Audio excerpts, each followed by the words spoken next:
O vídeo de hoje é com o Sr. Nuno Abelha. Olá pessoal, tudo bem? Vou-vos mostrar aqui um bocadinho dos bastidores de como é que nós fazemos uma música para os Nemons. Obviamente que há aqui muito trabalho, muitas pistas, como podem aqui verificar.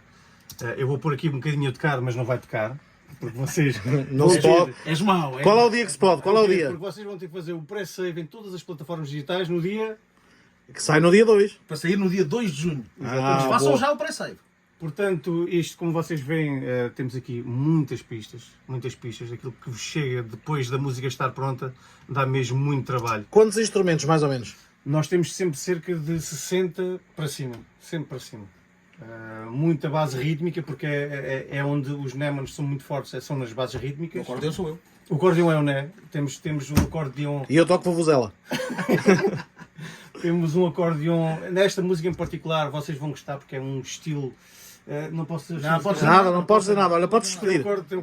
um acordeão muito giro. Pessoal, subscrevam, não se esqueçam, pré-save e espero que adorem a música. Um 2 de abraço. junho.